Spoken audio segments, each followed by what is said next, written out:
Yeah, Laura, I love it. In fact, and exactly what Kevin said there with the physicality. When I watch Jauan Jennings on tape, he reminds me just like a bulldog when the ball. Something has shifted inside the Minnesota Vikings offense. The rest of the NFC is starting to figure it out. Most analysts looked at the Jauan Jennings signing and called it a depth move. Solid, sensible, a roster need filled.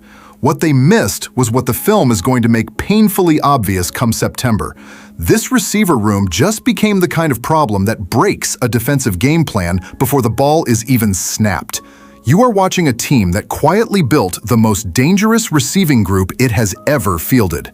Justin Jefferson, Jordan Addison, Jauan Jennings, T.J. Hockenson, all of them. Same system, same play caller, same field. That is not a depth chart. That is a matchup problem with no clean answer. The piece nobody is connecting is who Jennings actually is. San Francisco drafted him in the 7th round in 2020. He spent most of his rookie year on the practice squad. No hype, no pedigree. He scratched for every play he ever got, making contested catches nobody else on that offense wanted to fight for, blocking downfield at full speed on plays where nobody was watching. Year by year, game by game. Then 2024 hit. Ayuk went down, Pearsall dealing with injuries, Kittle in and out, Deebo Samuel missing stretches. And this is where Jennings suddenly had to become a much bigger part of the offense. Now look at the numbers here. 15 games, 77 catches, 975 receiving yards. And remember, this was not a player operating as the #1 option in the offense. This was the 4th receiver stepping into a system built around Christian McCaffrey, George Kittle, and Deebo Samuel, and still producing almost 1,000 yards. That tells you something important immediately. Look at this stat here from the 2025 season, 9 touchdowns. Now, some fans are going to look at 643 receiving yards and think the production feels average. But this is where the context changes everything. Because Jennings is not the type of receiver whose entire job is running deep posts and go routes 40 yards downfield all game long. Now watch how that shows up on tape.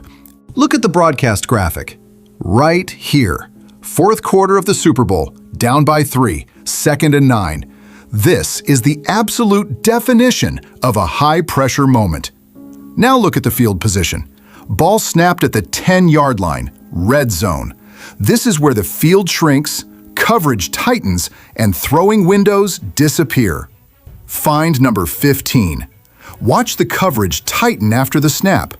Purdy drops back and fires into a very tight window over the middle. He is not looking for speed here. He is looking for trust. The ball arrives right into contact. Most receivers go down immediately. Play ends. Brings up 3rd down. Watch what Jennings does next. He absorbs the hit, keeps his balance, legs keep churning, breaks the tackle, and powers in for the touchdown. Whew, that is exactly why offenses lean on him. Not just route running, pure physicality. Finishing the play when the game is on the line. Now, look at this number here, 55 catches.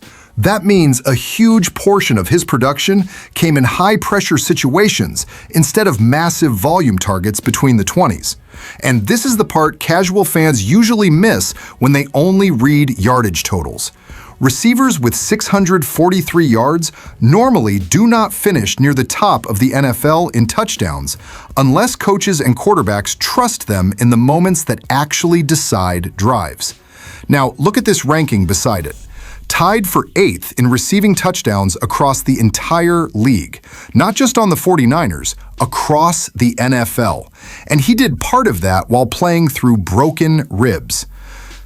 Broken ribs. Vikings fans, that is not a depth signing. That is a competitor walking through your door. And there is one thing Jennings does that has nothing to do with catching passes.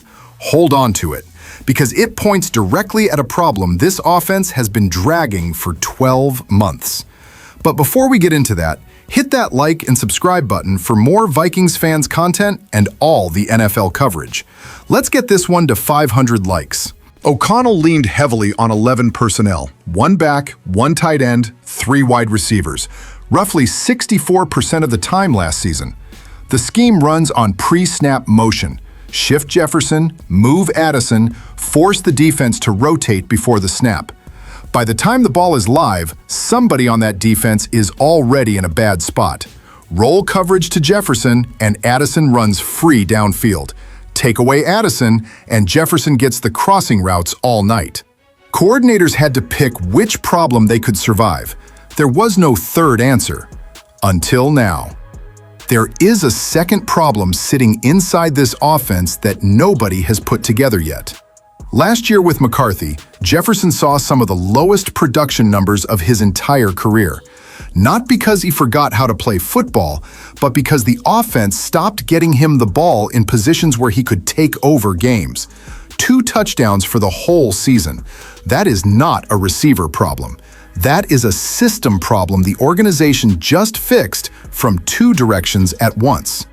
If you want to understand exactly how this fixes the Vikings offense, let's go inside the film room and look at how Jennings operates in the slot. Look at this alignment. From this back angle, you have a tight end inside, a receiver outside, and Jauan Jennings right here in the middle, in the slot. He is isolated, in pure man-to-man coverage.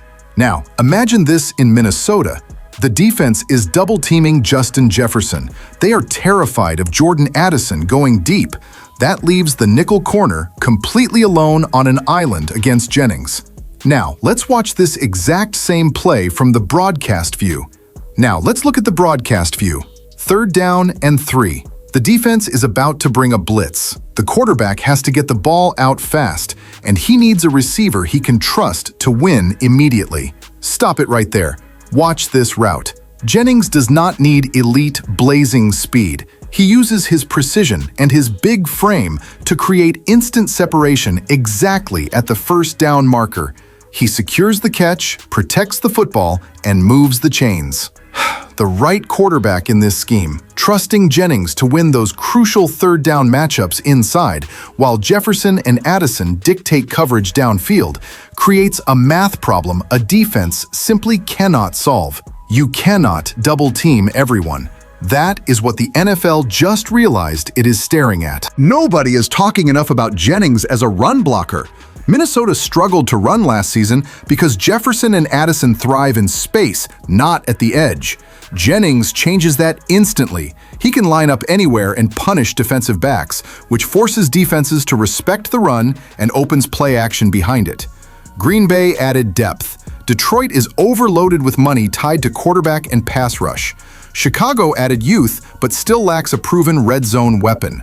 None of them made a move that changes their offense like this. Minnesota waited, stayed patient, and landed the top receiver left on the market. That says everything about where this franchise thinks it's headed. 12 months ago, this team missed the playoffs. Now, Jefferson, Addison, Hockenson, and Jennings are all together in the same offense, giving Minnesota its best receiving group in years. The prediction? Top 6 offense in the NFL in 2026. Type 6 in the comments if you believe it. The NFC North is finally starting to realize what the Vikings just built. Thanks for watching, and see you soon.